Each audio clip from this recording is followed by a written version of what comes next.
It's only about 3% of entrepreneurs that ever get to a 7-figure business. But for those who do, a lot of times they kind of get stuck there. I say, look, you're bottlenecking everything. You've got to become a leader and not the doer of everything and the decider of everything. Entrepreneurship is an exercise in relinquishing control. And that's just how parenting is. I remember distinctly the day that this guy got in a truck as a 16-year-old with his brother who was 14 and they drove away.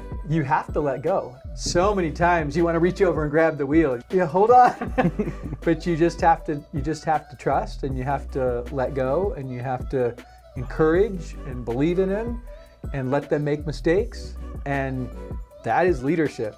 I love that truck. Little red Nissan Frontier. The red Nissan Frontier. And I'll just say it's a lot more fun to be the grandparent than that. He's a good dad. He's a really good dad. In all honesty, yes. Yeah. Yes. The truth is, we actually rarely do. It really prevents us from being present with our families when we're together.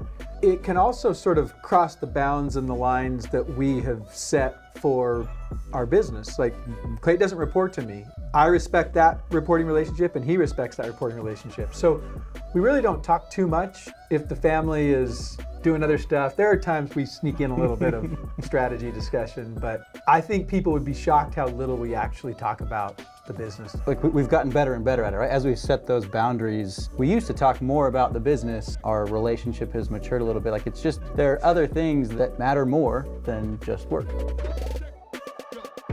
I'll tell you one that might sound like a weird favorite experience, but it's one that I value a lot. When Clate joined our support team, we had acquired a company in Utah. Well, we decided to close the Utah office. And that was really hard because, in effect, I was firing my son.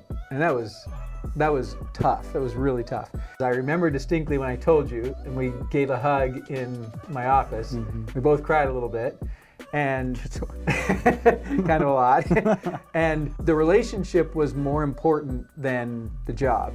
He could have just been bitter and angry at me, and who would fault him? You know, like, that totally could have happened. Or eventually it came back around and you were able to rejoin Keap. And so it's cliche to say that was one of the turning points or one of the best moments in my career, but like, it was. It kind of springboarded me into the next phase of my career, and Dad was really great throughout it. He was really supportive, really helpful. Some people might have said, oh, well, you know, you're his dad. Why don't you know? And you're the CEO. Why don't you just find a way to keep him on? But you know, that wasn't the right thing for the business. And any family members or worker, you're gonna have to work harder than anybody else because people are gonna presume that there's nepotism. I kind of compare this to running through a rose field. Like, when you look back, all you see are roses. But when you're actually running through, there are thorns on those roses, and so you kind of get cut and scraped up. But I don't remember the thorns. I don't remember the cuts and the scratches and the scrapes.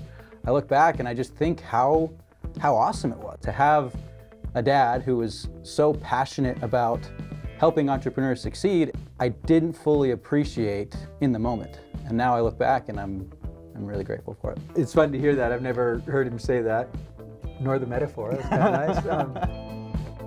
The entrepreneurial spirit really was part of our home growing up. In high school, I used to flip Jeep Cherokees. So I'd buy them off of Craigslist for cheap, and then I'd figure out what was wrong with them, and then fix them up, and then sell them for a profit. Yes, I remember quite distinctly where they sat in the driveway. Some oil spots. That's right. Working on a project, my dad would often say to us, okay, don't come back until you can tell me these 4 words. And those 4 words were, the job is done. They'd come in and they'd share an excuse, and I'd say, the job is done. That's what I want to know, boys. I love the company. I love what we strive for. I love who we serve. I love the software, the solution that we provide to them. It's an incredible company, and I think even if it weren't a family business, I would want to work here. But having it be a family business is just kind of the cherry on top. When you combine that technical aptitude that he naturally had with his entrepreneurial fire and his passion for who we serve and our product, it was very natural to hire him in tech support. And I think you still have the record for the most tickets closed in one day, yeah. As the CEO, I was glad we hired him. It's just as simple as sharing something that we both love so much. We love helping small businesses grow with automation. It's like, we love it. I mean, this is like kind of proud dad moment, but you love seeing your kids do their thing. And so it's really fun when you get to see them do their thing in the company you started. Being in the company and seeing Dad at work, it's massively leveled up the respect and the appreciation and the love, honestly, that I have for him. Like, it's cool seeing him in these settings and seeing what he's built. I mean, it's pretty incredible. Thanks. That was fun. That was.